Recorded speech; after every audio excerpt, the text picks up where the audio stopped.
ಭಾರಿ ಬಿಸಿ ಇದೆಯಾ ಭಾರಿ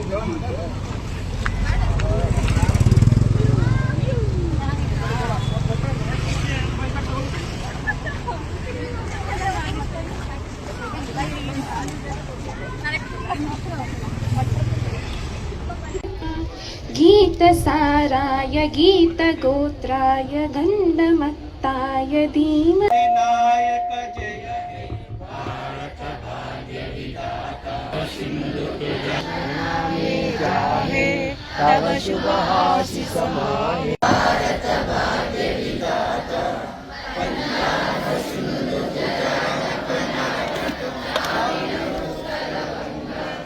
विंध्य हिमाचल यमुना गंगा उत्कल तव शुभ आशीष समाये गाये तव जय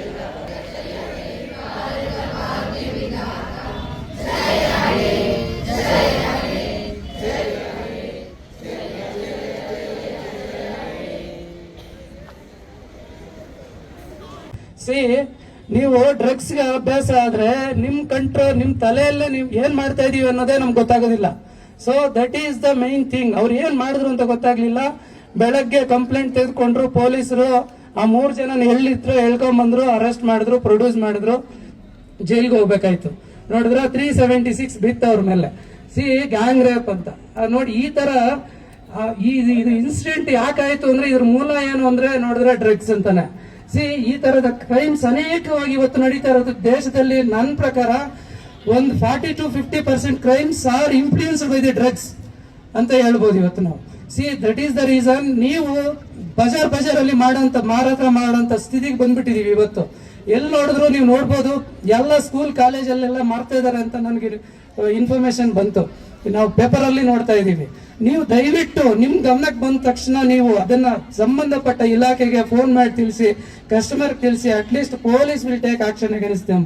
ಅಟ್ಲೀಸ್ಟ್ ನಿಮ್ ಕೈಯಲ್ಲಿದೆ, ನೀವು ಯಾರು ಮುಟ್ಟಲ್ಲ ಅಂತ ಗೊತ್ತು. ನೀವು ಆಲ್ರೆಡಿ ಏನೋ you have pledged that you don't take the drugs ಅಂತ.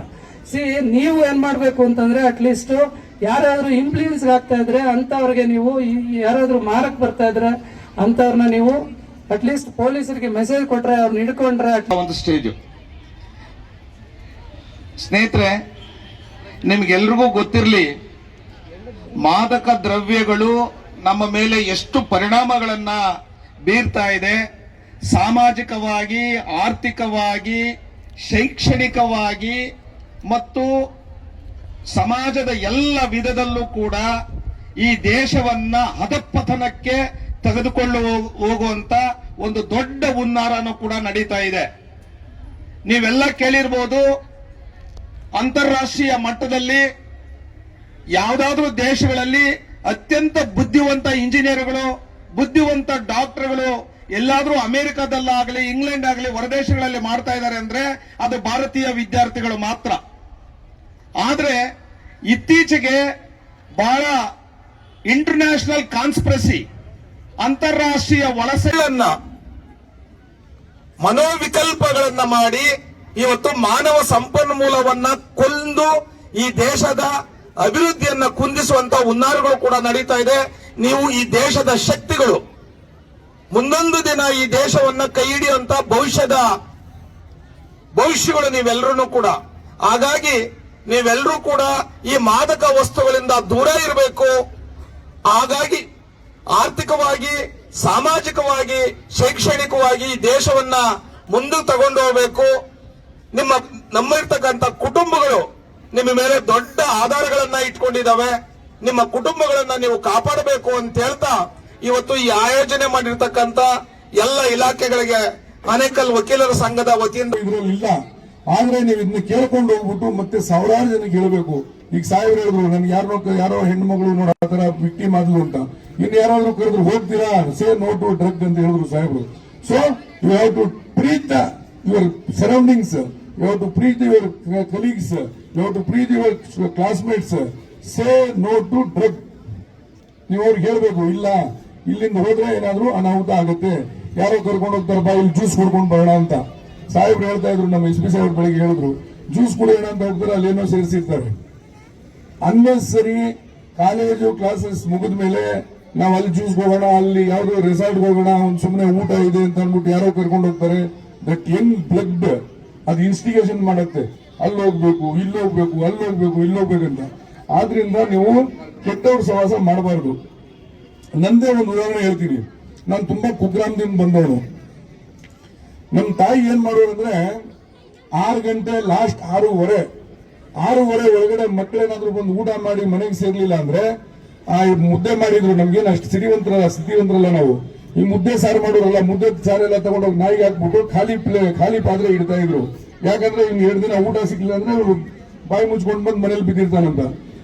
ಕೆಟ್ಟ ಹುಡುಗರ ಜೊತೆಲಿ ಬಿದ್ದು ಸಾಯ್ತಾರೆ, ಎಲ್ಲ ಹಾಳಾಗ್ತಾರೆ ಅಂತ ಅನ್ಬಿಟ್ಟು. ಸರ್ ಇದು ಜೋಕಲ್ಲ ಸರ್ ಹೇಳ್ತಾ ಇರೋದು, ನಮ್ಮ ತಾಯಿ ನಮ್ಮ ಮೇಲೆ ಪ್ರಯೋಗ ಮಾಡಿರೋದು. ಇದು 6:30 ಲಾಸ್ಟ್ 6:30 ಆದ್ಮೇಲೆ ಆ ಇದ್ದಿದ್ ಮುದ್ದೆ ಗಿದ್ದೆ ಎಲ್ಲ ತಗೊಂಡೋಗ್ಬಿಟ್ಟು ನಾಯಿಗೆ ಹಾಕ್ಬಿಟ್ಟು ಖಾಲಿ ಪಾತ್ರೆ ಇಡ್ತಾ ಇದ್ರು. 1 ದಿನ ಆಯ್ತು, 2 ದಿನ ಆಯ್ತು, ಬಂದ್ ಸೇರಿಲ್ಲ ಅಂದ್ರೆ ಆ ಟೈಮ್ಗೆ ಊಟ ಇಲ್ಲ. ಅವಾಗ ನಾವೇನ್ ಮಾಡ್ತಿದ್ವಿ, ಬಾಯಿ ಮುಚ್ಕೊಂಡು ಬಿದ್ದಿರ್ತೀವಿ ಮನೆಯಲ್ಲಿ. ಆದ್ರಿಂದ ಲೇಟ್ ನೈಟ್ ಹೋಗೋದು ಸ್ಟೂಡೆಂಟ್ಸ್ ಅವೆಲ್ಲ ಬೇಕಾಗಿಲ್ಲ. ಹಾಸ್ಟೆಲ್ ಓದಿ ಎಲ್ಲ ಟಾರ್ಗೆಟ್ ಮಾಡ್ತಾ ಇರೋದು ಸ್ಟೂಡೆಂಟ್ಸ್ಗೆ. ಯಾಕಂದ್ರೆ ಸ್ಟೂಡೆಂಟ್ಸ್ ಲೈಫ್ ಸ್ಪಾಯಿಲ್ ಮಾಡಿದ್ರೆ ದೇಶನೇ spoil. It's like a conspiracy. ಈಗ ನಮ್ಮ ಇವರು ಪ್ರಕಾಶ್ ಅವರು ಹೇಳ್ತಾ ಇದ್ರು, ಈಗೆಲ್ಲ ಒಳಸಂಚು ಮಾಡಿ ಎಲ್ಲ ಯುವಕರನ್ನ ಹಾಳು ಮಾಡ್ತಾ ಇದಾರಂತ. ಈಗ ನೋಡಿ, ನಾವು ಬೆಳವಣಿಗೆ ಆಗುತ್ತೀವಿ ಅನ್ನೋದ್ರೆ ನಮ್ಮ ಪಕ್ಕದ ಮನೆಯವರು ಸಹಿಸಲ್ಲ. ಅದೇ ತರ ಈ ಭಾರತ ದೇಶ ಶಕ್ತಿಶಾಲಿ ಆಗ್ತದಂದ್ರೆ ಅಕ್ಕಪಕ್ಕದ ದೇಶಗಳು ಅಥವಾ ಬೇರೆ ದೇಶಗಳು ಈ ಭಾರತ ದೇಶ ಅಷ್ಟೊಂದು ಸ್ಟ್ರಾಂಗ್ ಆಗ್ತಾ ಇದೆಯಲ್ಲ ಅಂತ ಅನ್ಬಿಟ್ಟು ಸಹಿಸಲ್ಲ. ಆದ್ರಿಂದ ಸ್ಪಾಯಿಲ್ ಮಾಡೋಕೆ ನೋಡ್ತಿರ್ತಾರೆ. ಸ್ಪಾಯಿಲ್ ಮಾಡ್ಬೇಕಂದ್ರೆ ಯಾರಿಗೆ ಮಾಡ್ಬೇಕು, ನನಗೆ ಮಾಡಿದ್ರೆ ಏನಾಗ್ತದೆ 53 ವರ್ಷ, ನಾನು ಯಾವಾಗ ಸಾಯ್ತೀನೋ ಗೊತ್ತಿಲ್ಲ. ಬಟ್ ಯುವಕರನ್ನ ಹಾಳು ಮಾಡಿದ್ರೆ ಈ ದೇಶನೇ ಹಾಳಾಗ್ತದೆ. ಆದ್ರಿಂದ ಯುವಕರು ಟಾರ್ಗೆಟ್ ಆಗ್ತದೆ. ಮಾದಕ ದ್ರವ್ಯ ವಿಚಾರವಾಗಿ ಜಾಗೃತಿ ಕಾರ್ಯಕ್ರಮವನ್ನು ಆನೇಕಲ್ ASP ಮೈದಾನದಲ್ಲಿ ಹಮ್ಮಿಕೊಂಡಿದ್ರು. ಸೊ ಯುವಕರುಗಳಿಗೆ ಏನು ಕಿವಿ ಮಾತನ್ನ ಹೇಳ್ತೀರಾ ಸರ್? ಈಗಾಗಲೇ ಗೊತ್ತಿರುವಂಗೆ ಪ್ರತಿ ವರ್ಷ ಏನು ಜೂನ್ 26ರಂದು ಈ ಒಂದು ಅಂತಾರಾಷ್ಟ್ರೀಯ ಏನು ಮಾದಕ ವಿರೋಧಿ ಮತ್ತು ಅಕ್ರಮ ಸಾಗಾಟ ವಿಚಾರ ದಿನವನ್ನು ಪ್ರತಿ ವರ್ಷ ಆಚರಣೆ ಮಾಡ್ತಾ ಇದ್ದೀವಿ. ಇದು ಇತ್ತೀಚಿನ ದಿನಗಳಲ್ಲಿ ಏನಂತಂದರೆ ಪ್ರತಿಯೊಬ್ಬ ಯುವಕರುಗಳು ಕೂಡ ಹೆಚ್ಚಿನದಾಗಿ ಒಂದು ಮಾದಕ ದ್ರವ್ಯದ ಬಗ್ಗೆ ಅರಿವನ್ನು ಮೂಡಿಸಬೇಕಾಗಿತ್ತು. ಅವರಿಗೆ ಅರಿವನ್ನು ಮೂಡಿಸಬೇಕಾಗುತ್ತದೆ. ಈ ಒಂದು ವಿಚಾರವಾಗಿ ಪ್ರತಿಯೊಂದು ಕಾಲೇಜುಗಳಲ್ಲೂ ಕೂಡ ಹೆಚ್ಚಿನ ಒಂದು ಶಿಕ್ಷಣದ ಅವಶ್ಯಕತೆ ಇದೆ. ಪ್ರತಿಯೊಂದು ಬೇರೆ ಪಾಠ ಪ್ರವಚನಗಳ ಜೊತೆಗೆ ಇದು ಒಂದು ಸಹ ಅತಿ ಹೆಚ್ಚಿನದಾಗಿ ಅವರಿಗೆ ಅರಿವು ಮೂಡಿಸಬೇಕು. ಯಾಕಂದರೆ ಗೊತ್ತಿರೋದಿಲ್ಲ ಅವರಿಗೆ ಅದರ ಒಂದು ಪರಿಣಾಮ ಏನಾಗುತ್ತೆ ಮುಂದೆ ಅಂತ ಹೇಳ್ಬಿಟ್ಟು. ಈ ಒಂದು ಮಾದಕ ದ್ರವ್ಯ ಉಪಯೋಗಿಸೋದ್ರಿಂದ ಅವರ ಏನು ಬುದ್ಧಿಮತ್ತೆ ಮತ್ತು ಇತರ ಹಲವಾರು ರೀತಿಯಾದ ಸಮಸ್ಯೆಗಳು ಕೂಡ ಕಡಿಮೆಯಾಗಿ ಅವರ ಓದುವಿಕೆಯು ಸಹ ಕುಂಠಿತವಾಗ ಲಕ್ಷಣಗಳು ಜಾಸ್ತಿ ಇರ್ತದೆ. ಜೊತೆಗೆ ಅವರು ಓದುವಿಕೆ ಕುಂಠಿತ ಆದಾಗ ಅವರು ಏನು ಜೀವನದಲ್ಲಿ ಏನು ಗುರಿ ಇಟ್ಕೊಂಡಿದ್ದರೂ ಸಹ ಅದು ಕೂಡ ಅವರು ಮುಂದುವರಿಯೋದಕ್ಕೆ ಆಗೋದಿಲ್ಲ, ಅದು ತಲುಪೋದಕ್ಕೆ ಆಗೋದಿಲ್ಲ.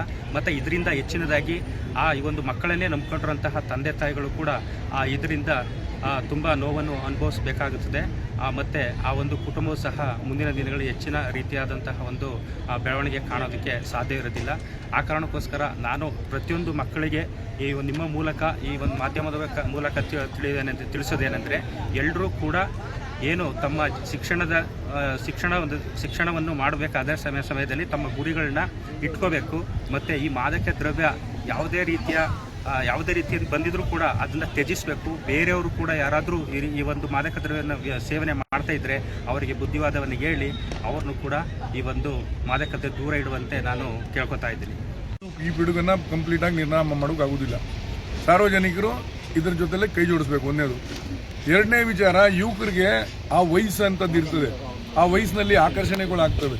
ಆ ಆಕರ್ಷಣೆ, ತಾತ್ಕಾಲಿಕವಾದ ಆಕರ್ಷಣೆಯಿಂದ ಲೈಫ್ ಹೆಂಗೆ ಹಾಳಾಗ್ತದೆ ಅನ್ನೋದಕ್ಕೆ ಅವ್ರಿಗೆ ತಿಳುವಳಿಕೆ ಹೇಳೋದ್ರಿಂದ ಮುಂದಿನ ದಿನಗಳಲ್ಲಿ ಅವರು ಹೌದು ನಮ್ಮ ಲೈಫ್ ಅಂದರೆ ಹಿಂಗೆ ಜವಾಬ್ದಾರಿ ಇರುತ್ತೆ, ನಾವು ಓದಬೇಕು, ನಾವು ಸಾಧನೆ ಮಾಡಬೇಕು ಅಂತ ಹೇಳಿ ಅದನ್ನು ಜಾಗೃತಿ ಮೂಡಿಸುವಂಥ ಕೆಲಸನ ಮಾಡಿದ್ದೀವಿ.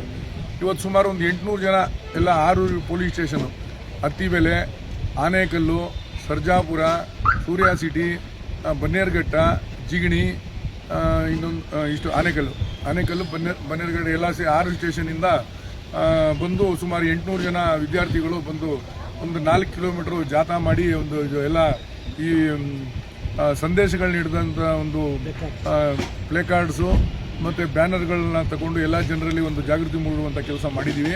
ಇದು 365 ದಿನದಲ್ಲಿ ಒಂದಿನ ಮಾತ್ರ ನಡೆಯೋದು.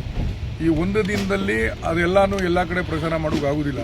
ಆದರೆ ಜನನ ಇದನ್ನ ಅರ್ಥ ಮಾಡಿಕೊಂಡು ನಮ್ಮ ಪೊಲೀಸ್ನವ್ರಿಗೆ ಮಾಹಿತಿ ಕೊಟ್ಟು ಇಂಥ ಇದು ಈ ಪಿಡುಗು ಈ ಏನು ಈ ಚಟ ಇದೆ ಇದನ್ನ ನಿರ್ನಾಮ ಮಾಡೋದಕ್ಕೆ ಕೈ ಜೋಡಿಸ್ಬೇಕಂತ ನಾನು ಕೇಳ್ಕೊಳ್ತೀನಿ. ಸರ್, ಸಾಧ್ಯ ಆದಷ್ಟು ಎಲ್ಲ ಠಾಣೆಗಳ ವ್ಯಾಪ್ತಿಯಲ್ಲಿ ಶಾಲಾ ಕಾಲೇಜುಗಳಲ್ಲಿ ಇದು ಅವೇರ್ನೆಸ್ ಮಾಡ್ಬೋದಲ್ಲ? ಎಲ್ಲ ಕಾಲೇಜಿನಲ್ಲಿ ಮಾಡಿದ್ದೀವಿ. ಇದು ಒಂದು ಪಬ್ಲಿಕ್ ಪ್ರೋಗ್ರಾಮ್ ಇವತ್ತು ಮಾಡಿರೋದು. ಒಂದು ವಾರದಿಂದ ಎಲ್ಲ ಕಾಲೇಜುಗಳಲ್ಲಿ ಆ ಕಾಲೇಜ್ ಆಡಿಟೋರಿಯಂಗಳಲ್ಲಿ ನಮ್ಮಲ್ಲಿ ಇದು ನುರಿತ ಒಂದು ಎಲ್ಲ ಠಾಣೆಗಳಲ್ಲಿ ಇಬ್ಬಿಬ್ಬರು ಇದ್ರ ಬಗ್ಗೆ ಸಂಪೂರ್ಣವಾದ ಮಾಹಿತಿ ಕೊಡುವಂಥವ್ರನ್ನ ಕಾಲೇಜುಗಳಲ್ಲಿ ಶಾಲಾ ಕಾಲೇಜಿಗೆ ಕಳಿಸಿ ಎಲ್ಲ ಜಾಗೃತಿ ಮಾಡಿಸಿದ್ದೀವಿ. ಇವತ್ತು ಪಬ್ಲಿಕ್ ಪ್ರೋಗ್ರಾಮ್ ಮಾಡಿರೋದು.